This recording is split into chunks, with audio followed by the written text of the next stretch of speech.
The longer you have conversations with people, you'll get that person that's like, well, I'm not really for abortion, but if it was my daughter or if it was a choice between me dying, then all of a sudden they get it. Yes, you just need one but in your pro-choice.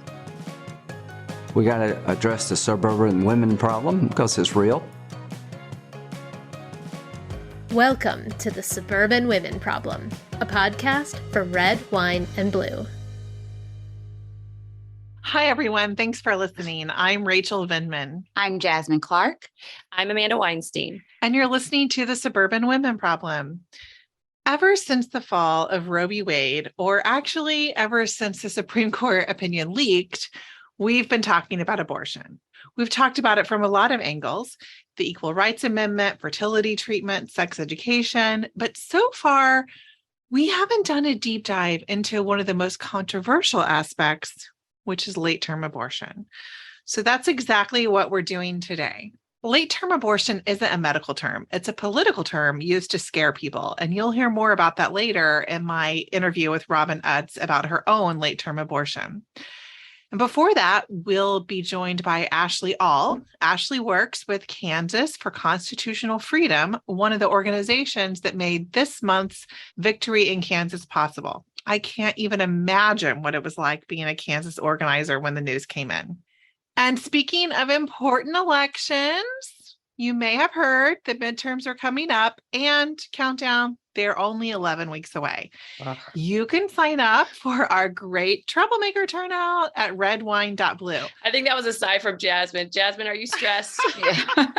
I'm like, oh, yes. How are you? How are you feeling about your election, Jasmine? Oh, man. I don't want to say nervous because nervous isn't the right word. But it is stressful. It's stressful because, it's hard when you're running against someone who is just not a good person for office. Their views do not align with the majority of Georgians. Their views definitely don't align with the area. Mm-hmm. And so I'm running in a race that is just much closer than I feel it should be, but I'm up against partisan map drawing, also known as gerrymandering, where people have the power to try to affect who gets into office. And so I'm in a very, very competitive race. I've always been in a competitive race, but not just my race. I think about the other races that are happening in Georgia. I see everyone being tied with Kemp. Why? Like, Kemp is really bad for Georgia. Yeah. Herschel Walker being tied with Warnock, legitimately, how the heck? And that one's not even gerrymandering because it's statewide, but it's just like, are we listening to the same person? Are we watching the same person? Mm-hmm. I mean, Herschel Walker needs a translator to translate from English to English.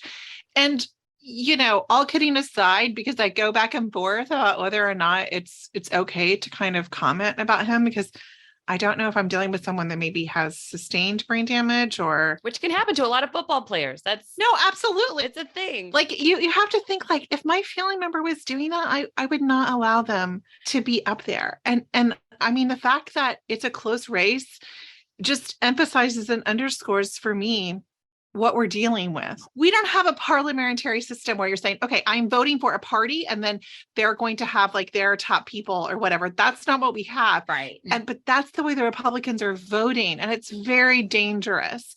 And it throws off the whole system that we have.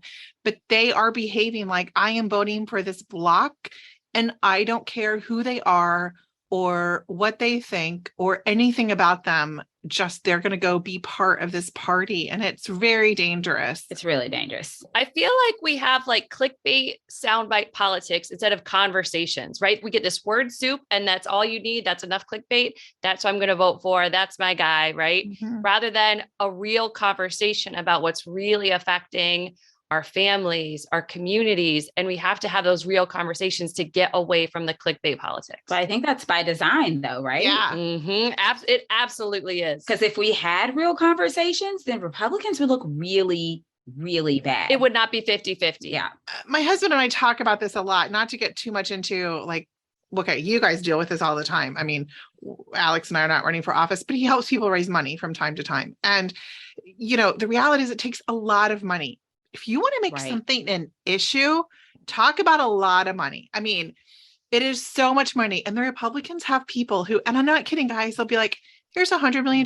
Can you make this an issue? Because it takes a lot of money to make something an issue. And when I say make something an issue, I'm talking trans kids. I'm talking CRT. Those were all issues that were paid for by think tanks that people were like, here's money, you go make it an issue. And it is expensive. In the interview that I did with Robin, talking about late-term abortion, I mean, Amanda, you and I have touched on this a little bit, like, okay, guys, I mean, this is like not something I'm proud of, but I used to listen to Focus on the Family like a lot. Same. I grew up on it. Yes. Okay. And like they would talk about late-term abortion all the time. And do you know what it was? I thought it was a giant pair of scissors that went up a woman. And I was like, that's awful. Yeah. But I mean, like this is something that someone paid to make an issue. I mean, they paid to make this like a thing. And this is all I knew about it. And you hear this and you're like, my goodness, why would anyone do that? And it is barbaric. It is horrible. But you know what they never, ever, ever had on the show is someone who made that decision and talked about why they made that decision. That's exactly right. So they don't get through what, and first of all, it's clickbait. It's not a conversation because they're not talking about how she came to that decision and what were the costs and benefits she faced. Their story is she's an irrational murderer. Yeah. You have to keep the extremes. You have to keep the outrage. You have to be like Ron DeSantis at an 18 all the time, always talking about the woke, whatever. Otherwise, people are going to stop because no one can stay at an 18 all day long, except Ron DeSantis. But like speaking of Ron DeSantis and also extremes, so Florida ruled for the 16-year-old who is a ward of the state that she is heartbreaking not in and of mature itself. enough, right? But she's not mature enough to get an abortion. But apparently, she is mature enough to actually be a mother, which to me are like on opposite ends of like my cognitive spectrum of understanding maturity. But then it's like, we have these people, these men and some women making these really irrational, illogical decisions for other people. And I'm just like, does it make sense to them? Because it doesn't make sense to me. I don't know. What do y'all think? I think it's ridiculous. I mean, I think you hit the nail on the head. Like, we don't want government making these decisions for us. We want to be able to take the nuance, have the conversation. And I feel like pro-lifers think that, so I have a couple friends and I've seen a lot of women share their stories who had infants born with very severe medical conditions they didn't know about. And they have had to watch really, really tough things. And pro-lifers usually think they're going to do a gotcha moment where they say, but right, if you would have done abortion, you would have missed that month. And every woman who has ever talked to me, who I have ever talked to, goes right back in their face and says no, because as much as I loved that month or whatever it was with my child, I would give that month up so that that baby did not have to suffer the death. I watched them suffer. And it's never the gotcha moment that pro-lifers think it's going to be. Right. And this is a total parents' rights thing. And then, again, the parents' rights groups, Moms for Liberty, excuse me, where are you? Right. Oh, they're silent on this one. Well, they've never experienced it because, for a week, I saw my daughter, Sarah, poked and prodded. She was completely uncomfortable because she should have been in my womb. And her skin was sensitive, everything, she had tubes all over her and she was teeny, teeny, tiny.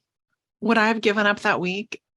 Yeah, I would absolutely have given up that week, even though it's quite special to me. And it gave me time to maybe mourn while she was still alive or to understand that were she to survive, she would have lots of difficulties and uphill battles. I would absolutely give that up. But who I wouldn't listen to is someone who's never been in that situation. Right. And I have, and I don't want to hear from them. I mean, I think you guys would know how I would respond if they tried to tell me. I think you know me well enough by now. And what we don't have in this country is any assurance that medical care will be provided. Or making a living. Yeah. I have a friend who left college because she had a child and she said at some point I couldn't afford it. And the only way that I could continue to take care of my child is if I left and got a job. And she left college like a few credits short, and still bothers her today.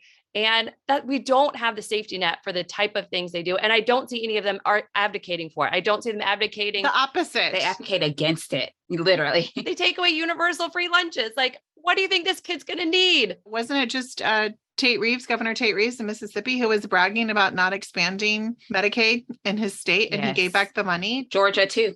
I also think that, I just want to say it. Even if we offered all those things, reproductive care, abortion are a woman's decision. Right. And they're a decision that they should be able to make. So even if we had free childcare, even if we had medical care, all these things, it doesn't take away the agency that we each have over our body, the autonomy. I think women know that because of our conversation. So I don't know if you guys are like, I know the birth stories of every one of my friends, right? At some point, right? It's something we talk about, right? And they're all different. I have never heard another woman's story who match at all, right? So we hear these birth stories. We also hear about crazy, my kid, naps 20 minutes a day. That's fun, right? So we hear these stories and how we have had to make different decisions, dealing with different things we face in a birthing situation with our children. So we inherently kind of feel it's a woman's choice because we've had these stories and we have seen other women in our lives face different things in their life. Yeah, we get it. We get the nuance, which is why I think when we have these conversations, women are more likely to understand no matter what side of the aisle they're on. They're more likely to be like, oh, I cannot go to the extreme of just being like absolutely positively no. Yeah. Yes, of course there are going to be some women that will say, absolutely positively no. And that might just be because of how they were raised or the information that they were exposed to. But the longer you have conversations with people, you'll get that person that's like, well, I'm not really for abortion, but, and then the buts come in. If it was my daughter and this happened to them, or if it was a choice between me dying or, delivering a baby, like then all of a sudden, they get it. Yes. You just need one butt in your pro-choice. One butt. That's all you need. Yes. And that's the thing. Yeah. You guys are going to love my conversation with Robin. But first, I do have to say it's been, pretty depressing lately. But then Kansas, I was on vacation and I woke up to this, I know, really amazing news. The voters turned out in record numbers to reject a ban on abortion. And finally, we had some good news. And I was in London and everyone was talking about it. It was crazy. So we often talk about celebrating little victories, but this is a big victory and we're going to celebrate it. Our next guest, Ashley All, helped make that victory happen as the communications director for Kansas for Constitutional Freedom. Hi, Ashley. Thanks for joining us. Hello. Thank you. I'm happy to be here. So we just want to know, walk us through the night. What was it like working so hard to protect abortion rights in a red state like Kansas and then see this victory come in? I mean, were you expecting it? I have worked in Kansas for 18 years, mostly on the candidate side. And so this really was my first experience working on an issue campaign or a constitutional amendment. And so it was a little new to me, but I am not I'm not new to election night jitters and just like the anxiety that goes with that. So it was, a little uncertain how things would unfold as the night went on. We felt good going in.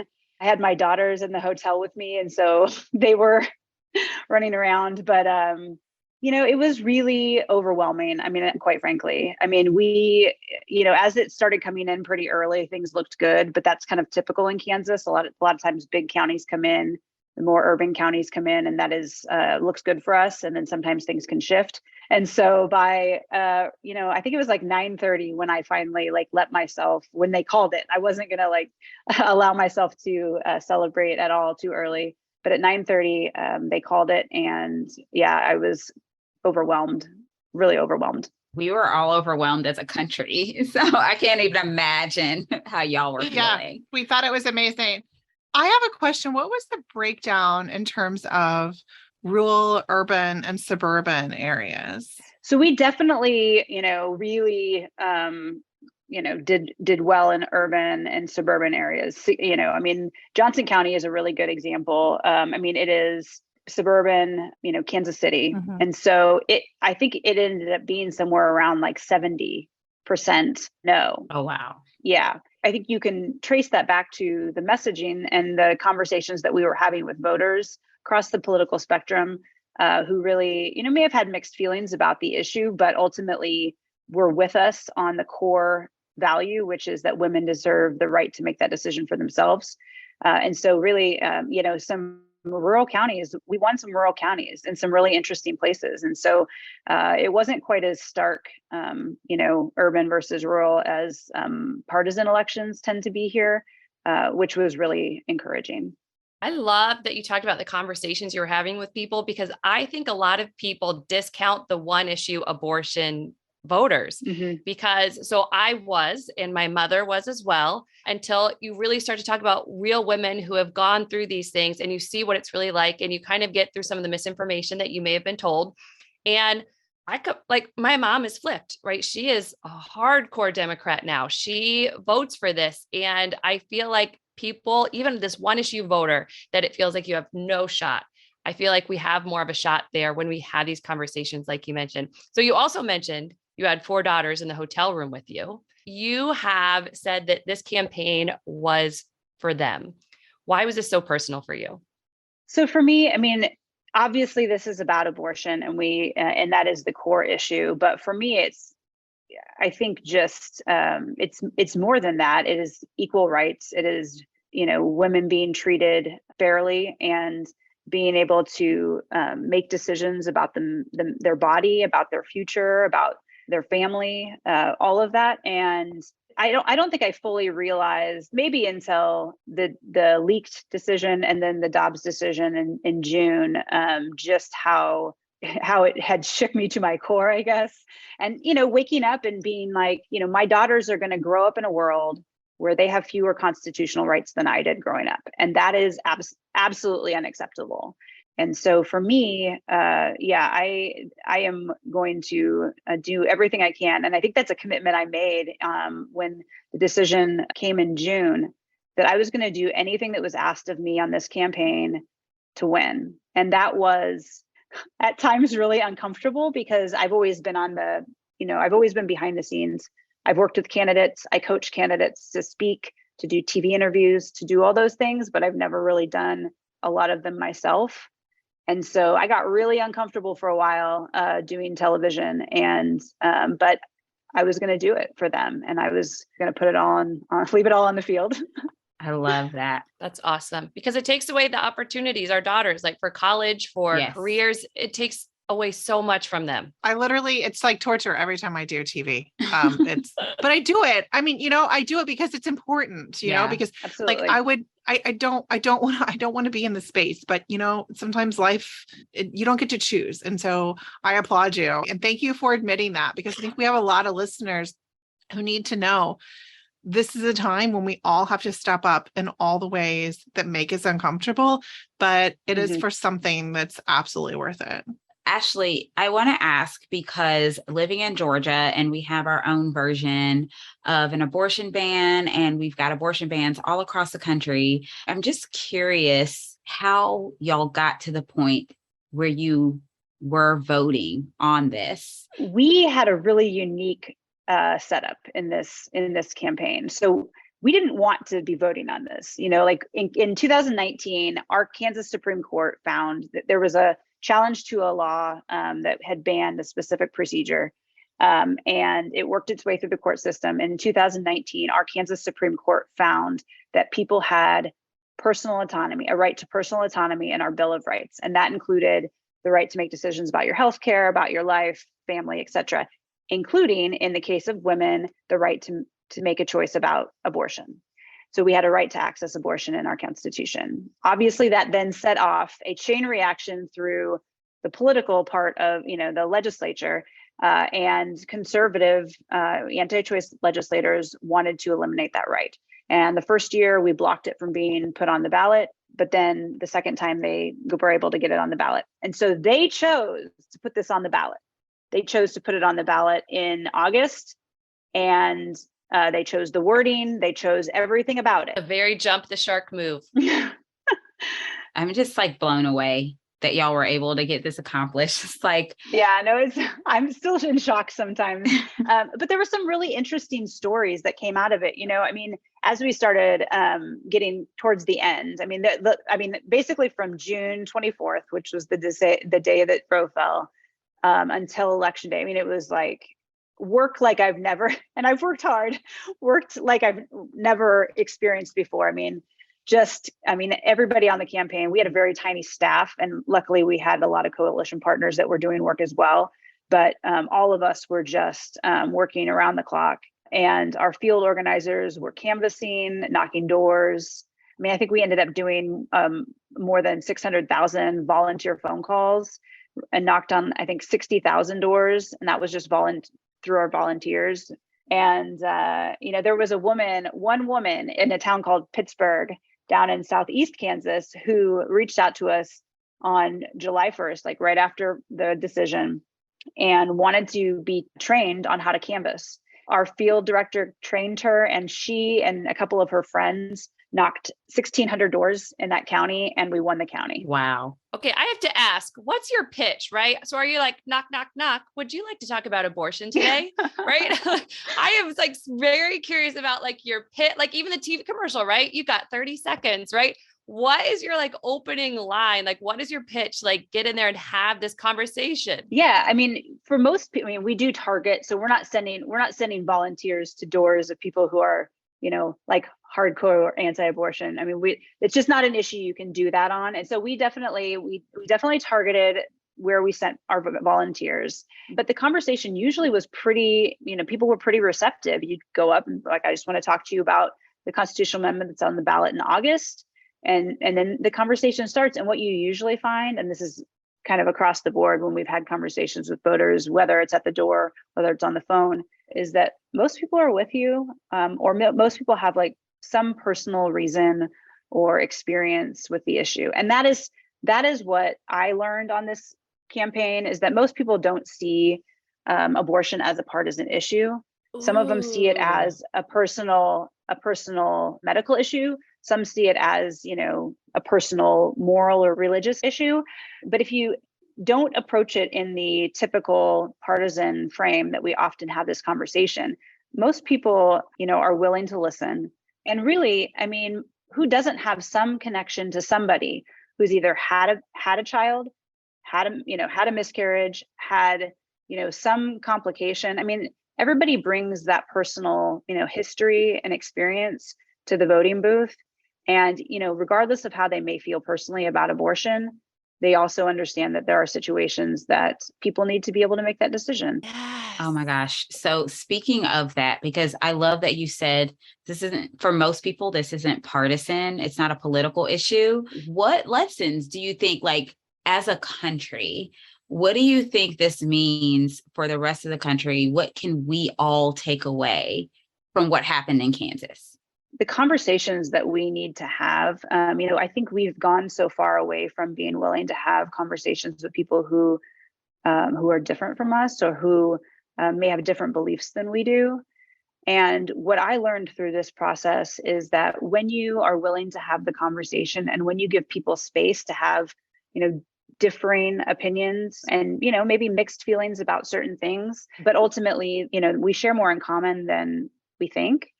And so for us, most of these people really did believe that women ought to be able to make these decisions for themselves. They ought to have the freedom and the constitutional rights to make decisions for themselves. And if you give people space to have their personal views and their complicated views, we can make a lot of progress. And I think that is true across issues. I don't think it's just this issue. I think there's a lot of issues that we really do share more in common than some of the partisans tend to believe. I love that. That is it's perfect. It is the perfect note to end on. Thank you so much for joining us. Absolutely. You guys gave me a lot of energy today. Thank you. Oh, So now we're going to take a quick break. And when we come back, we will have my conversation with Robin Utz.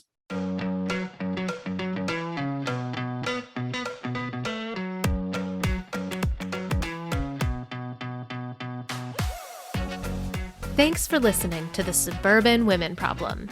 You know, there's one name we hear more than any other in our Facebook community sweep. One person we go to on a daily basis for facts, context, perspective, and hope. Her name is Heather Cox Richardson, and she's joining us for a live virtual event on September 1st. Come learn, get inspired, and find out what you can do to protect our rights, freedom, and democracy. You can sign up by going to redwine.blue. Thanks again, and enjoy the rest of the episode.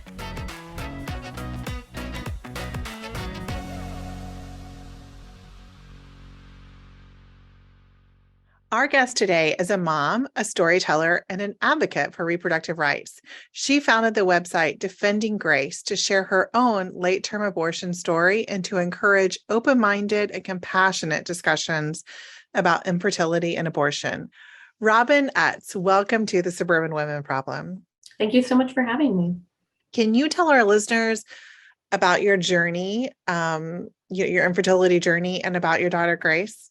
Yeah. So my husband and I kind of quickly learned once we started trying to have a child that we had several types of infertility. So it took some pretty heroic measures for us to get pregnant with Grace. It was about 3 years, 2 rounds of in vitro, 3 rounds of IUI, if memory serves. And we'd already had a miscarriage from one of the embryo transfers. So we definitely were feeling pretty excited when we got pregnant with Grace. We had pre-genetic sequencing done to, try to remove any known issues that would prompt miscarriage. And she had cleared those hurdles. So while it wasn't for sure that everything would turn out fine, we had some really good assurance that everything would be good and that we would finally get that quote unquote take home baby with her. Yeah. I know that term very well. Yes. So when it did not go that direction, it was pretty heartbreaking for us. And what happened? So we went in for our routine anatomy scan at almost 21 weeks of pregnancy. Right. For anybody not aware that's listening, that happens between 18 and 22 weeks of pregnancy. And we had no reason to think anything would be problematic or wrong. We, every test and scan we'd done up until that point was very good. And slowly the ultrasound just did not go that direction. We heard from the technician that there was no amniotic fluid and that she knew that wasn't what we wanted to hear, which was kind of our first indication that it was something we didn't want to hear. We were like, oh no, this is not fixable. And I Googled on the way to meet with the doctor and saw that it was 80 to 90% fatal and was just stunned and in disbelief. And the doctor confirmed that. I remember asking, what are the chances here? And she was like, oh, this is not good. Like, this is just really bad. And you need to get into an emergency 2nd level ultrasound with a high risk doctor, which we were very lucky and got into that afternoon. And there, after probably an hour and a half to 2 hours worth of ultrasounds, we officially received the diagnosis that was consistent with that. It's called bilateral multicystic dysplastic kidney disease. And it works just as I described. There's no working kidneys, and without working kidneys at that stage of gestation, and with it being bilateral and affecting both kidneys, the lungs cannot develop. And when we asked the doctor what the chances were, she said none. We decided right then and there that an abortion was our best option out of terrible choices. What the outcomes would have been either that she'd be crushed to death by the weight of my own body without amniotic fluid to cushion her, or be born just to die within a short time frame. And we didn't feel that was humane towards her. And so that's when we ran into the legal hurdles. However, we quickly learned we didn't really have much time to decide. We had to make a decision within the next 7 days. And in Missouri, where I live, at that time, you had to sign consents that were state mandated, not medical. You, after those consents, had to wait 72 hours minimum, and you had to get it done before 21 weeks, 6 days of pregnancy. And I was at 20 weeks, 6 days, and Thanksgiving was the next week. So we were in a real bind. And again, just so lucky because we lived in St. Louis, we could get that 2nd level ultrasound immediately. they got us into those consents the next day by pulling some major strings.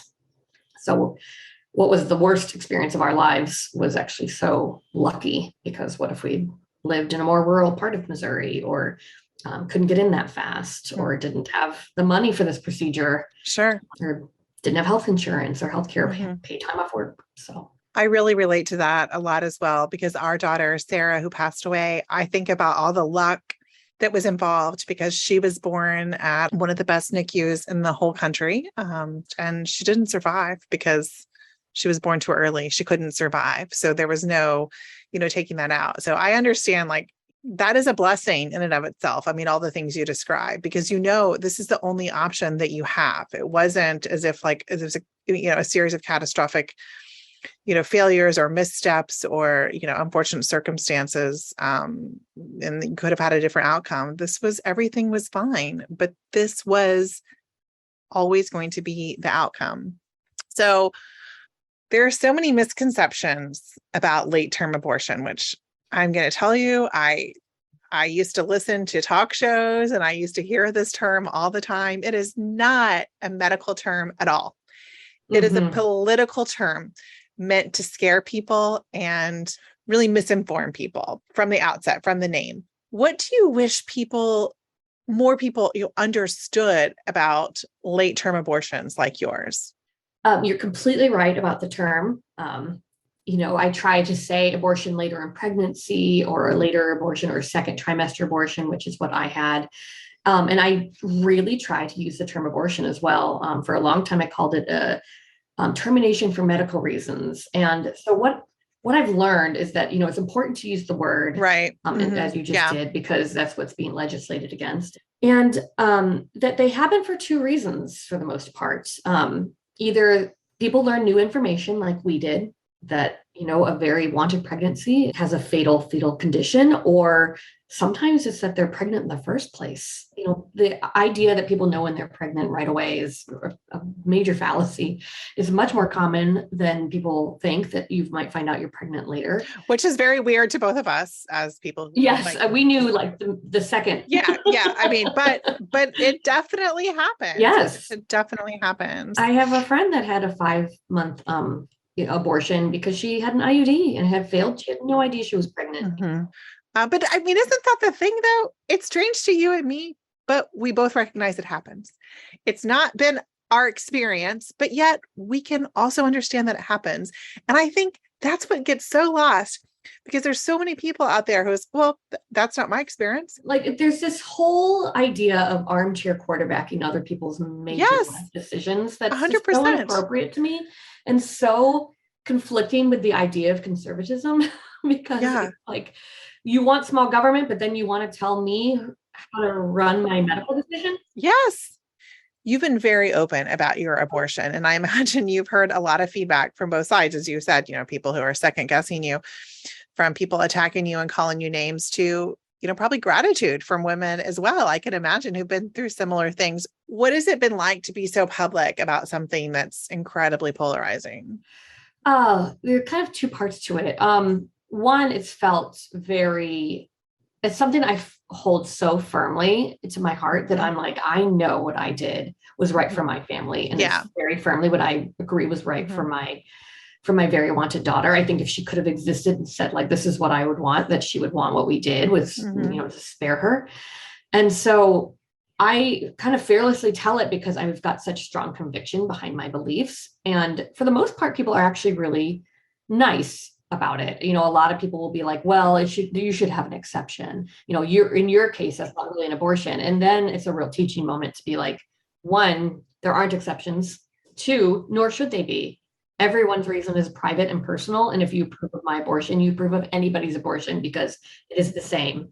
I started sharing and then testifying and getting involved. I'm a board member for the Missouri Abortion Fund. I helped with a referendum trying to do a citizens initiative petition, after we had an 8-week ban put in place in Missouri. And throughout all of this, it has been this very radicalizing contrast of people, even very evangelical Christians, supporting me, my providers providing me with amazing care, the world in general. I still get weekly, at least, emails from doing my Moth main stage, people saying they heard it and that they're so grateful that they found somebody else that had their experience, to how our elected officials have treated me.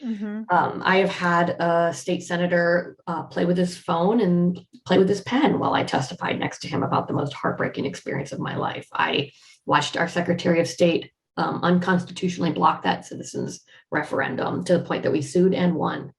And so the contrast of how the vast majority of, our world agrees that this, that abortion rights are valid and that they support them and they want not to have abortion bans, compared to how specifically the GOP elected officials show me that they do not care about the popular will of the people and that they will do anything to circumvent and to keep power, no matter how shady it is. Oh, I think they're getting ready to find out, Robin. I'm here for it. I don't know why they're pursuing this. I really don't. I think about it all the time. We live in a democracy and they're supposed to represent the people's views. And it's just not. I mean, all the polling indicates that. And Kansas's vote also indicated that. Kansas was a very big wake up. Yes. You mentioned on Facebook that the doctor who performed your abortion was Dr. Caitlin Bernard, who has been in the news this year because she was the doctor who performed the abortion on the 10-year-old in Ohio. What was your experience with Dr. Bernard? Were you surprised to see her in the news? So I do have to clarify. She went over my consents, so state mandated consents with me. And at that point, the law did not require her to also perform my abortion, although that switched the next year. But she had a huge impact on me. I will never forget walking in, it's the day after we've received this news. We are kind of like, why do we even have to be here signing these consents? And Dr. Bernard did a wonderful job of setting the tone and saying, these do not represent how we feel about you, that, we trust you. And she spent a couple of hours with us, down to, we debated what we wanted to do with Grace's remains. Do we want to, have them cremated and get them back or not? And we changed our mind halfway through. And she so compassionately was there for whatever we wanted. Truly came from a place of whatever you want to do with this news, we're here to support you with it, non-judgmentally and with compassionate care. And so I subsequently testified with her against some bills. I was stunned, of course, to see her in the news, but also not, because she is a person that will stand up for compassionate, complete care no matter what. Yeah. And I'm very proud to know her and was thrilled to get to personally thank her for that moment and for the care for me. And she really changed our lives with that care and helped set the tone for, you're about to go through something the state wants you to feel badly about, and you should not feel badly about this. Oh, I love that. And being so brave to say that. It's actually difficult and at times even dangerous to be an abortion doctor. Have you heard anything from doctors? Have they shared with you how we can support them for, providing this for us, because they don't have to. They don't. We need providers badly. And, yes. I mean, Dr. Bernard, when I talked to her, said that she's been receiving death threats. Yeah. And I know other doctors that have been tailed and have to take different routes home every day because of the threats. They are very real threats. And the best thing we can do, I think, for them is to be fully and open-throated in our support for abortion rights and to say that we support abortion rights, that these providers do not deserve to have their lives threatened because they're providing basic human rights healthcare. Just do whatever we can to reduce the stigma around abortion. Also, maybe a little bit more of a concrete action is support and maybe consider becoming a clinic escort. This helps the patients, but also does help the providers there are some very vile anti-abortion protesters that stand outside of clinics and try to confuse abortion patients or just patients going in for a mammogram. When I saw January 6th go down, I was like, I've seen these people before. They're outside of abortion clinics, harassing and terrorizing patients. Yeah, that's the MO. That's what they do, is to harass and terrorize people and try to intimidate. Yeah, but they really do mean business in some ways, and they're very dangerous. And so we need to take them seriously and stop being silent about our support for abortion. Yep, I completely agree. We talk about the importance of the midterm elections in November. We talk about it all the time. But what else can we do besides getting everyone to vote? What else can our listeners do to support reproductive rights, like right now? Yes, midterms are very important. but we can't count on these laws to protect us. What is legal is being redefined right now. What if they decide that, a bounty law where you can't even leave the state you live in to go get an abortion in another state is legal? The Supreme Court's redeciding a lot now. So the idea of helping fund abortions for other individuals, so abortion fund donations and volunteering and so on, is really, really important. Also, mutual aid in the terms of helping people get transportation to abortion appointments, help with Uber gift cards, with hotel gift cards, grocery gift cards. And obviously not everybody has all of the money in the world. And so, but these are wonderful places to donate. And then also, again, reducing stigma as much as you can by talking about abortion, if you don't want to talk to your grandmother about it, you can certainly talk to the cashier at the grocery store about it, or your hairstylist, or your friends. You can get a bottle of wine and be like, come over. Let's read the Turnaway study, which is about the outcomes of people that have abortions, and they're overwhelmingly positive, that it's been life-changingly good healthcare, and talk about the things we want to do to support abortion. And so all of those things matter a lot. Finally, writing op-eds and letters to the editor. I heard recently that 80% of letters to the editor are white men. And it's very important to be in some way challenging these anti-abortionists that get a lot of media time unfairly. And that stigma reduction costs no money, and it just takes a little bit of bravery. And I have to tell you, every time I've had that conversation, people at least walk away thinking about what I've said. That's it. That's it, Robin. That is what we have to do. You don't have to change their minds right then, but you're giving them something to think about. Yes. And someone else might give them something to think about. They could find another news source. They could see it in a different light. So when they're reading something, they've met you and heard your personal story. So the next time they hear something, rather than believe it through the filter of what they've always been taught, there's maybe a little bit more compassion there because you shared your story and you spoke out, and it wasn't what they were always taught. And I have to say, I heard absolutely horrible things about second and third trimester abortions and how they're performed. But what the other side doesn't ever talk about is why women make this decision. And I will add, there's a website called Who Not When that talks about later abortion from a fellow advocate. It's coincidental after the debate with Trump and Hillary Clinton, where they talked about later abortion right before the 2016 election. I was like, well, I don't know why people get later abortions. And I think that's something missing in our society, is that when you don't know something, just be curious and go see what you can find. Well, we were going to put that in the show notes, but for now, we do like to end all our interviews with some rapid fire questions. So are you ready? I'm ready. Okay. What song instantly puts you in a good mood? Probably Tom Petty's Here Comes My Girl, because my husband played that when our now living daughter, we have a little girl named Hannah, named after Grace, and he played that when we were starting the C-section. I had to have a C-section to have her. And so the very first song he played while we were delivering her was Here Comes My Girl. And he was so excited. And so every time I hear it, I think of finally getting to have that living child. My take-home baby she has the same middle name as my Sarah. So they both have the same middle name, which is Abigail. And it means father's joy. Oh, that's beautiful. Okay, no crying. I can't promise that. So you're a main stage storyteller with The Moth, which is a group dedicated to the art of storytelling. Who's another storyteller with The Moth that we should all check out?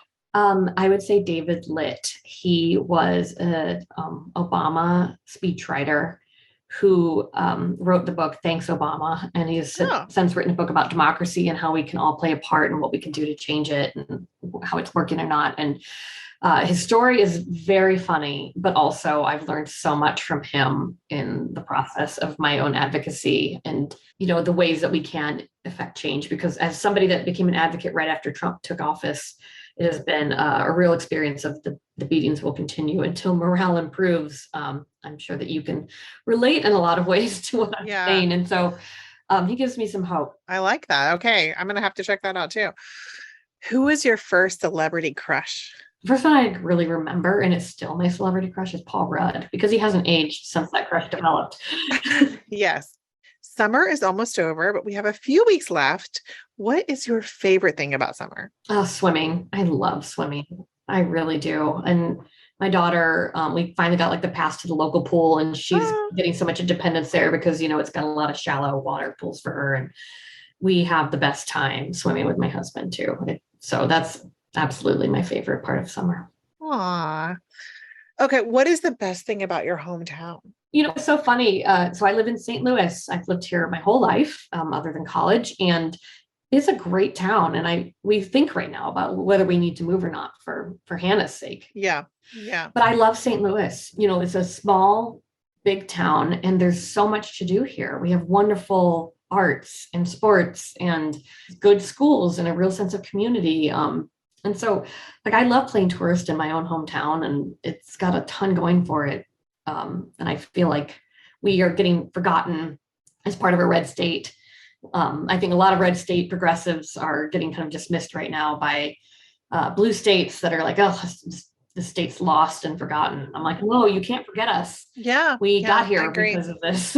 We need your support. We need your help. Yeah. And so I'm torn on that, but I do feel like it's a place with a lot of potential to really assume its greatness. And we've got some people really working on that. Well, that's a perfect note to end on. That is the end of our rapid fire questions. Where can people where can they go to find more about you and your work? So I started a webpage called Defending Grace, after my daughter. I had a Washington Post op-ed that I was like, I need to direct people somewhere. And so I created that website.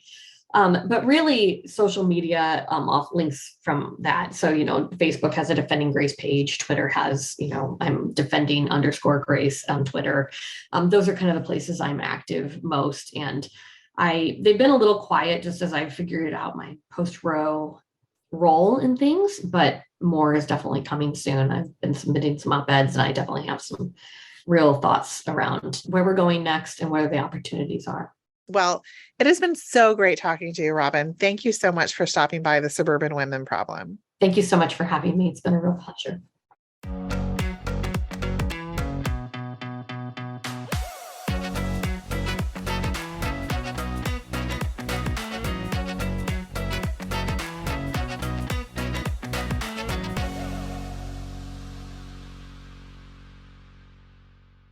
Welcome back, everyone. So, Rachel, first, I just want to say that interview between you and Robin was, I think the word that I would use is powerful. Yeah. It takes a lot to tell your story, especially when the narrative around that type of abortion story has always just been so negative. Yeah. And so I think it's really important to acknowledge that it's not easy to talk about something that everyone has essentially demonized. Yeah. I won't say everyone. I will say politicos and talking heads have politicized. And to that point, I also liked how y'all talked about how there is a disconnect between what the talking heads say and what the media tells you everyone thinks about this. Yeah. But then the everyday person that she would actually tell her story to, they were actually a lot more sympathetic to what was going on. One thing that I haven't been able to stop thinking about is when she said she watched for the 2016 election and she was thinking, why would anyone have a late-term abortion? Why would they even do this? And then she had to have one. But that's all of us in so many situations. We always think we would never do something. And then life happens. And I mean, my goodness, how many times have we said in marriage, in parenting? I mean, all this stuff, I was much better at parenting before I actually had children. Oh, yeah, me too. All these things, but I think, and probably I was a much better spouse before I actually got married. But it is imperative that we see people as people. And that's why we have to, get out of our comfort zone, have conversations with everyone in our community so that we can first see them as humans and realize this is not someone who's just doing something for, all the things that they say that people do it for. Yeah. Right. I know this person, that's not who they are. And if they're saying this, I should listen to them.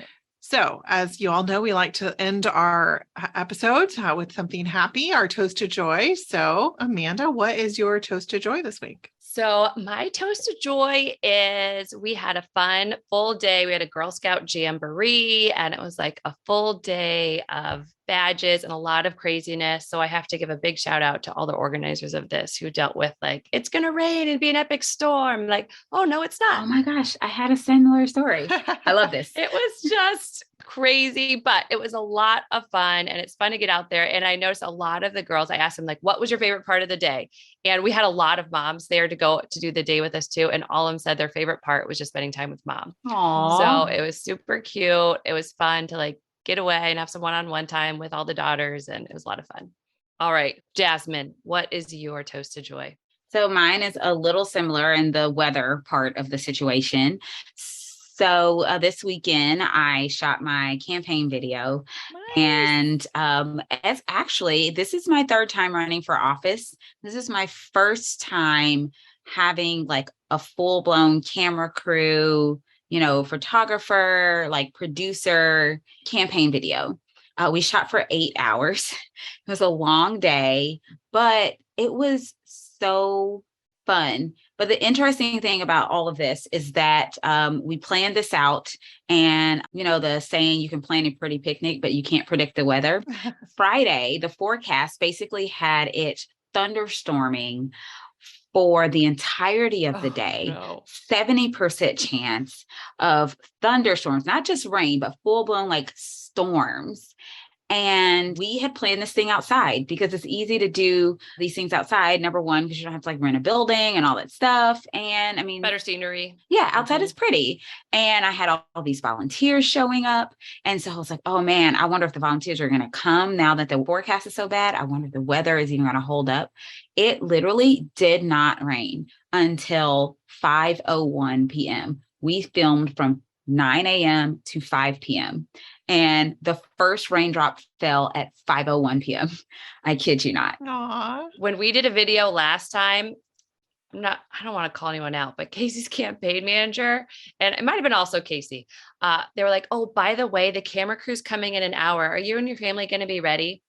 And I was like, a little more time would be nice for the family to get ready to be on camera and be on TV. But okay, yep, I can get us ready in an hour. Sure.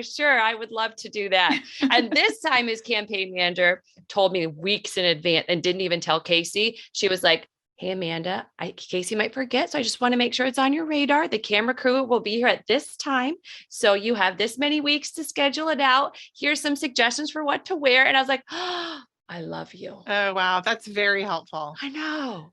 All right. So Rachel, what is your toast to joy this week? Well, we do have a new puppy, and he is amazing, and I love him. His name is Loki, but he's not my toast to joy. Just like side note. Okay, yeah, now toast to joy. So plot twist. My actual toast to joy is that my husband spent a week in Ukraine, and he has left the combat zone. And also not my toast of joy, but to all the women of Ukraine who have sent their sons and their brothers and their husbands to fight for Ukraine's sovereignty, for their country.